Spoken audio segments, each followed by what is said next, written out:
I used to hang out with my friends and stuff from Anthus, and and they didn't believe me. I always told them, I'd be like, bro, I'm gonna be a Crip. It just always been in my heart.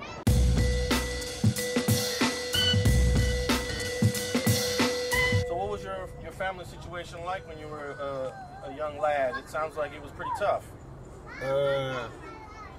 It was like a typical story that you'll hear. Mom was on drugs, don't know your real dad, and then I stayed with my grandma, and my grandma passed when I was in the 6th grade. So my grandma passed, that left my stepdad to take care of me. And you know, he had just got out the pen like a few years ago, so he wasn't really, you know, he did, the most that I could say, he kept me in sports. And keeping me in sports, you know, helped me out a lot, on a lot of things. Because no telling, as far as like when I was younger, growing up, no telling what could have happened by me just being outside or something like that. Tell us a little bit about the challenges of growing up with a mother on drugs. I mean, you come home, what's life like for those who have no clue? She wasn't around. Family tried to keep me away from her. So like, she wasn't really in my life like that until I turned 14. I never knew it was bad until I turned 14. Like, you know, I didn't know what type of drugs she was on or nothing like that. So when I turned 14 and I went and I seen her, and you know, I was sleeping and the door, and like the front door was wide open. and then I woke up, and then she was gone. That's when I knew, like, oh, okay, like I see why they wanted me to stay away from her. Like, it's a problem.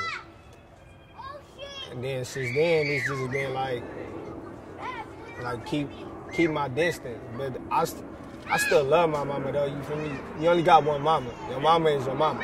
I still love her. She just needed help. How was living with grandma? When I was younger, it was cool. That was the person that practically was raising me until she passed. And how old were you when that happened? I was in the 6th grade, like 11, 12. Was it unexpected, or she was already very elderly? Unexpected. So what kind of went through your mind? What kind of emotions did you have to deal with at that point? Confused. Who gonna take care of me? Who I'm gonna be with? How is my life gonna be without her? Stepdad had you in sports. What was it like living with him? It was it was cool. It was like, you know, somebody that's trying to be a father and that's trying to be there. But like, you know, just thought that tough love was always like the best thing. As far as like, you know, as far as like being put down and shit like that, I guess he thought that was the best thing. Now, one of the most difficult parts about the life is that at some point you're gonna lose close ones. Right. And you probably have already been through that. Right. How do you manage that? I managed it. I lost my grandma. Me losing my grandma, I might get close to somebody else, but nothing didn't hurt more than that. I don't know why my mindset is just so used to this. It's used to losing people. If one of my homies died, I miss him, but it's like we all know what we signed up for. We all know what we into. You've been around it for some years now. You kind of can give advice to a little kid now. What would you say? Me, to be honest, I'd tell him come back and years later, you still want to do it, you still want to do it. I ain't finna give no 12, 11-year-old no, I ain't finna tell him, come on, you want to get put on? Yeah, come on, you can get put on. Nah, I ain't finna do that. I'd be damned if I have a kid, my kid 12, 11, And you know, some of us is put into good positions, and some of them just want to gangbang. So you know, it could be like a lot of misdirection there. You know, he could just be into the wrong shit during the wrong moment. And as far as 12-11, mindset not even developed all the way. So I wouldn't give no 12-11-year-old no advice like that. I wouldn't even continue talking about gangs to a 12-11-year-old. If I have a kid, I'm gonna be as honest as possible, as honest as I can to him or her, and because I would want it to be reciprocity. I would want it to go the other way. I would want for my kid to tell me everything. So, if anything, I will be the type of parent as far as communication. Real quick though, I mean, everybody out here is black. You know, it's a small. To get to the Hoovers, it's just a few minutes. I mean, you guys are on the border with the A-trains. You can walk over there. Right. You know, at some point, where do we kind of move on and progress to another level of civility? To be honest, and I know as well, you done heard this a million times. Yeah. It won't never be no type of nothing like that, for the simple fact that there's always another generation coming, and that generation is picking up off of what the last generation was doing. So when it's a new group that come, and they look up to that certain individual, they go pick up off of it and they go roll with it. But every once in a while, you do see these neighborhoods that hated each other. Like, for example, the Brims and the A-Trays sort of got this understanding now that there's not an ongoing rivalry. And they hated each other for years.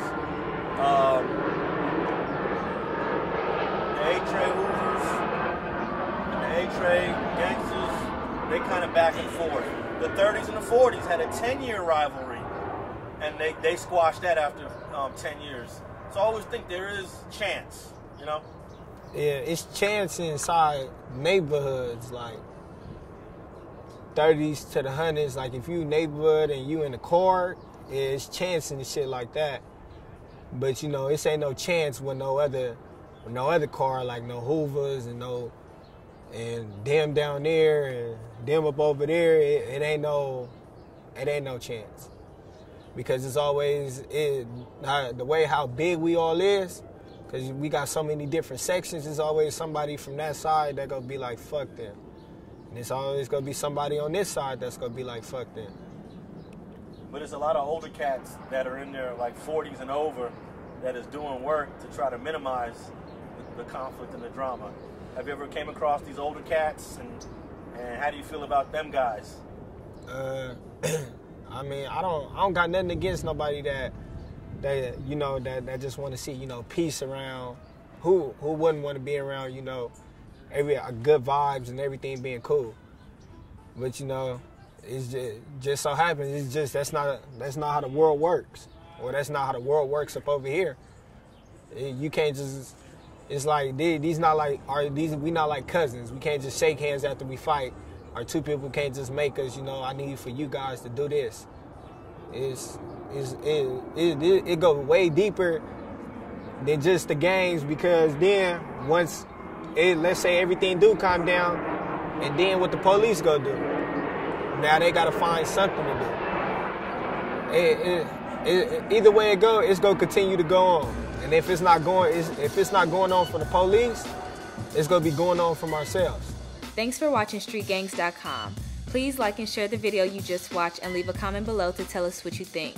You can also watch 2 of our previous episodes to the right. Please visit the link to our Patreon page and support our campaign. And don't forget to subscribe.